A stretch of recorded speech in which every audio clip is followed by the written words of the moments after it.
آزمائشیں اللہ کی طرف سے آتی ہیں تو ایسی صورت میں اللہ رب العالمین ان گناہوں کے ان آزمائشوں کے ذریعے سے ان پریشانیوں اور مصیبتوں کے ذریعے سے اللہ ہماری خطاؤں کو ہمارے گناہوں کو معاف کر دیتا ہے. یہ ہمارے گناہوں کے بخشش اور مغفرت کا بہترین ذریعہ ہوتے ہیں. اللہ فرماتا ہے قرآن کریم کے اندر کہ تم اللہ سے لو لگاؤ اپنے گناہوں پر اپنی پریشانیوں اور مصیبتوں پر اللہ سے لو لگاتے ہوئے اپنی گناہوں پر اللہ سے رو, اللہ کے سامنے گریہ وزاری کرو, اللہ سے توبہ اور استغفار کرو. اس میں کہ جب بندہ توبہ اور استغفار کا دامن چھوڑ دیتا ہے, اللہ سے لو نہیں لگاتا ہے, اللہ کی طرف رجوع نہیں کرتا ہے, تو اس کو اس دنیا کے اندر پریشانی اور مصیبتیں آتی ہیں. اور جب بندہ اللہ سے لو لگاتا ہے, دعائیں کرتا ہے, توبہ اور استغفار کرتا ہے, دنیا کا ہر انسان گنہگار ہے, چاہے چھوٹا ہو یا بڑا ہو, مرد ہو یا عورت ہو, ہر انسان سے گناہ کے کام ہوتے رہتے ہیں. اللہ کے حبیب فرماتے ہیں کہ کل بنی آدم خطاء وخیر الخطائین التوابون. دنیا کے ہر انسان خطا کار ہے, ہر انسان سے معصیت کے کام, گناہ کے کام ہوتے رہتے ہیں, لیکن ان گنہگاروں میں, ان خطا کاروں میں سب سے اچھے اور بہتر لوگ وہ ہوتے ہیں جن سے کوئی غلطی ہو جاتی ہے, کوئی معصیت, کوئی گناہ کا کام ہو جاتا ہے, فوراً اپنے پروردگار کی طرف رجوع کرتے ہیں, اللہ سے توبہ کرتے ہیں, اللہ مجھ سے یہ غلطی ہو گئی ہے, گناہ کا کام ہو گیا ہے, معصیت کا کام ہو گیا, اللہ میری ذات سے, میرے ہاتھ اور پاؤں سے فلاں کو تکلیف پہنچ گئی ہے, میری زبان سے فلاں کو چوٹ پہنچ گئی ہے, اللہ تو میری اس غلطی کو, اس گناہ کو معاف کر دے. اللہ ایسے بندوں سے خوش ہوتا ہے, ان سے راضی ہوتا ہے, ان کی خطاؤں کو معاف کر دیتا ہے. اللہ فرماتا ہے کہ فَقُلْتُ اسْتَغْفِرُوا رَبَّكُمْ إِنَّهُ كَانَ غَفَّارًا يُرْسِلِ السَّمَاءَ عَلَيْكُمْ مِدْرَارًا وَيُمْدِدْكُمْ بِأَمْوَالٍ وَبَنِينَ وَيَجْعَلْ لَكُمْ جَنَّاتٍ وَيَجْعَلْ لَكُمْ أَنْهَارًا. اے نوح, آپ اپنی قوم سے کہہ دیجیے, اے اللہ کے رسول آپ اپنی قوم سے کہیے کہ تم اللہ سے کثرت سے استغفار کرو, اللہ سے اپنے گناہوں پر معافی طلب کرو. کیوں؟ اس کا فائدہ کیا ملے گا, اس کا اجر کیا ملے گا آپ کو اس دنیا کے اندر بھی اور کل قیامت کے دن بھی. کیا اللہ فرماتا ہے فَقُلْتُ اسْتَغْفِرُوا رَبَّكُمْ إِنَّهُ كَانَ غَفَّارًا. تم اللہ سے کثرت سے استغفار کرو, یقیناً تمہارا پروردگار, تمہارا رب, تمہارا خالق اور مالک بہت زیادہ تمہارے گناہوں کو معاف کرنے والا ہے. وہ غفور رحیم ہے, ارحم الراحمین ہے. وہ تو چاہتا ہے کہ میرے بندے آئیں میرے پاس, میری بارگاہوں میں آ کر کے اپنی پیشانیوں کو جھکا کر کے, اپنے دامن کو پھیلا کر کے مجھ سے استغفار کریں, توبہ کریں, میں اپنے بندوں کی خطاؤں کو معاف کروں. انه كان غفارا يرسل السماء عليكم مدرارا. جب بندہ اللہ سے توبہ کرے گا, اللہ سے اپنے گناہوں کی معافی طلب کرے گا, تو اللہ کیا کرے گا, اللہ ایسے خوش نصیبوں کے لیے, ایسے اللہ والوں کے لیے آسمان سے موسلادھار بارش نازل کرے گا. یرسل السماء علیکم مدرارا ویمددکم باموال وبنین. اور اللہ ہمارے کاروبار میں, ہماری تجارت میں, ہمارے آل اولاد میں برکت دے گا. اگر کاروبار میں خسارہ ہے, ہمارے گھروں میں اولاد نہیں ہو رہی ہے, تو اللہ سے استغفار کرو. یہ استغفار کا فائدہ ہے, اس کا ثمرہ ہے کہ اللہ ہمارے کاروبار میں, تجارت میں, آل اولاد میں برکت دے گا. یرسل السماء علیکم مدرارا ویمددکم باموال وبنین ویجعل لکم جنات ویجعل لکم انہارا. یہ تو دنیاوی فائدہ ہے کہ اللہ ہمارے کاروبار میں, تجارت میں, آل اولاد میں برکت دے گا, اور اس کا اخروی فائدہ یہ ہے کہ اللہ ہمیں مرنے کے بعد ایسی جنتوں کے اندر داخل فرمائے گا اس کے نیچے سے نہر جاری ہے. یہی تو انسان کے اس دنیا کے اندر بھیجے جانے کا سب سے بڑا مقصد ہے کہ انسان کو اللہ رب العالمین کل قیامت کے دن ایسی جنتوں کے اندر داخل کر دے اس کے نیچے سے نہر جاری ہو. اللہ فرماتا ہے فمن زحزح عن النار وادخل الجنہ فقد فاز وما الحیاۃ الدنیا الا متاع الغرور. ایسا انسان اپنے مقصد حقیقی میں کامیاب اور کامرہ ہے جس کو کل قیامت کے دن جہنم کی دہتی ہوئی آگ سے بچا لیا جائے, وادخل الجنہ, اور جنت کے اندر داخل کر دیا جائے. فقد فاز, ایسا انسان اپنے مقصد میں کامیاب. وما الحیاۃ الدنیا الا متاع الغرور. یہ دنیا کی زندگی محض کھیل اور تماشے کی جگہ ہے. یہ دنیا امتحان گاہ ہے, یہ دنیا دارالامتحان ہے. اس دنیا کے اندر اللہ ہمیں مختلف طریقوں سے آزماتا ہے, امتحان لیتا ہے. اس لیے اگر آزمائشیں آتی ہیں، مصیبتیں آتی ہیں، پریشانیاں آتی ہیں، تو بسا اوقات امتحان بھی ہو سکتا ہے، اور بسا اوقات اللہ رب العالمین ہماری خطاؤں کو معاف کر کے ہمارے درجات کو بلند کر دے گا۔ اس لیے صبر کا دامن مضبوطی کے ساتھ تھامے اور پکڑ لینا چاہیے۔ تیسری بات کہ جب ایک مومن پر، ایک مسلمان پر کوئی پریشانی، کوئی مصیبت آتی ہے،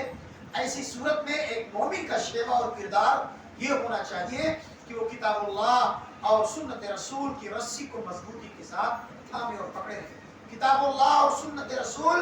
کی رسی کو مضبوطی کے ساتھ تھامے رہے۔ وَاعْتَصِمُوا بِحَبْلِ اللَّهِ جَمِيعًا وَلَا تَفَرَّقُوا،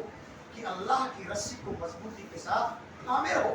آپس میں تفرقہ مت کرو، آپس میں اختلاف مت کرو، آپس میں پھوٹ مت ڈالو، ورنہ تمہاری طاقت منتشر ہو جائے گی، تم فرقوں اور ٹولیوں اور گروہوں میں بٹ جاؤ گے، تمہاری طاقت کمزور ہو جائے گی، اور تم پر اس دنیا کے اندر پریشانیاں آئیں گی، سماجی پریشانیاں، انفرادی پریشانیاں، اللہ کا عذاب، اور سماج کے اندر جو پریشانیاں مصیبتیں آتی ہیں، ضروری نہیں ہے کہ کسی ایک کے گناہ کی وجہ سے اللہ کسی قوم، کسی سماج پر عذاب نازل کر دے۔ بسا اوقات ایسا بھی ہوتا ہے کہ اللہ رسی کو ڈھیلی کر دیتا ہے، اور جب سماج کے اندر بہت سارے لوگ کسی گناہ کے اندر مبتلا ہو جاتے ہیں، ملوث ہو جاتے ہیں، تو بھی بسا اوقات اللہ رسی کو ڈھیلی کر دیتا ہے۔ ایسی صورت میں جب سماج کے اندر برائیاں عام ہوں، معاشرے کے اندر برائیاں عام ہوں، تو جو نیک لوگ ہوتے ہیں ان کی یہ ذمہ داری بنتی ہے، ان کا یہ فریضہ، ان پر یہ فریضہ عائد ہوتا ہے کہ وہ سماج کی اصلاح کے لیے، لوگوں کو ایک اللہ کی طرف بلانے کے لیے کوشش کریں، محنت کریں۔ اللہ فرماتا ہے کہ وَاتَّقُوا فِطْرَةَ لَا تُصِيبَنَّ الَّذِينَ ظَلَمُوا مِنْكُمْ خَاصَّةً وَاعْلَمُوا أَنَّ اللَّهَ شَدِيدُ الْعِقَابِ،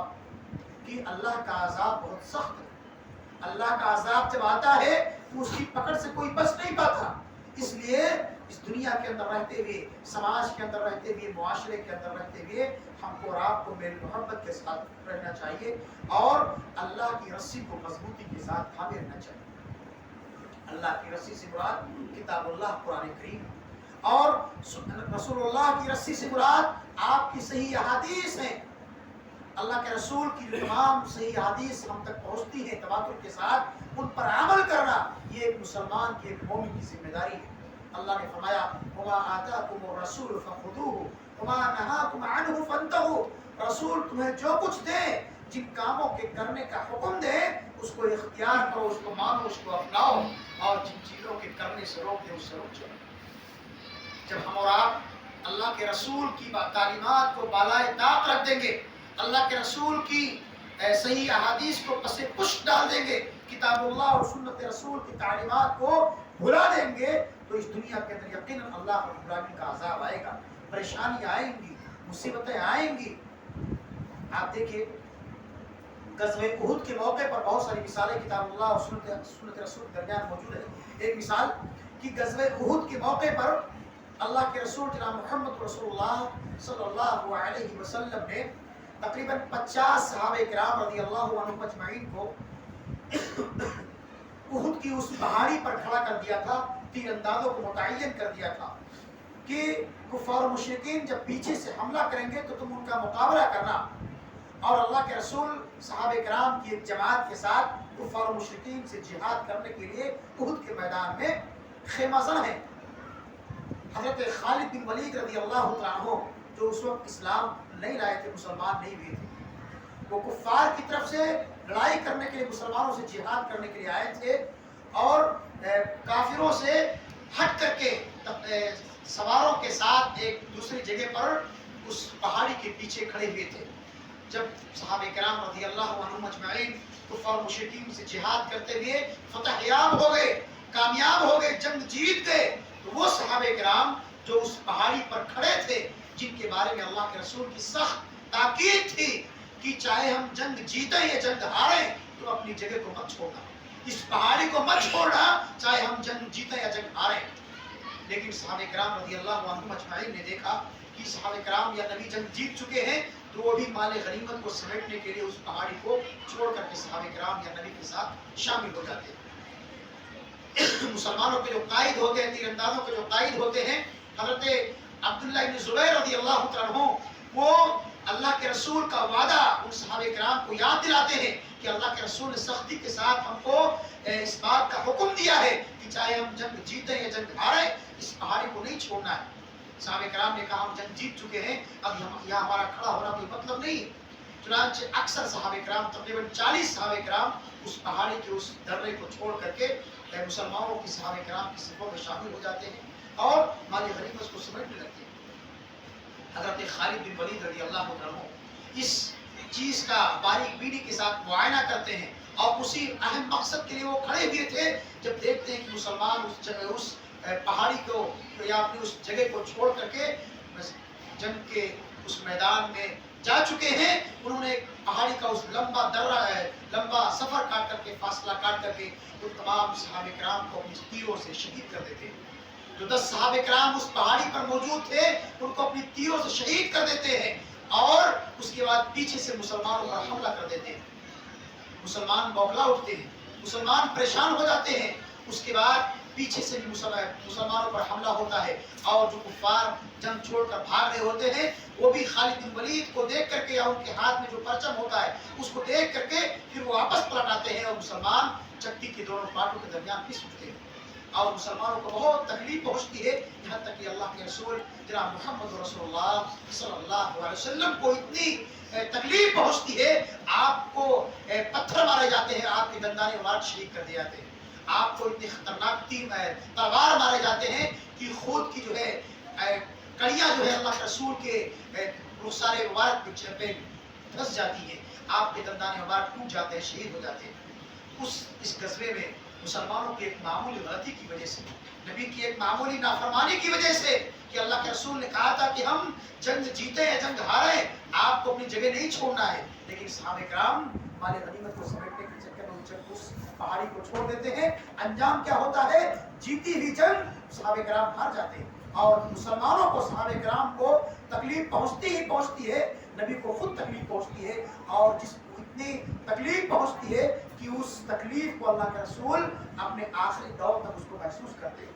تو ایک معمولی سی غلطی کی وجہ سے صحابہ کرام نبی کی ایک نافرمانی کی وجہ سے اس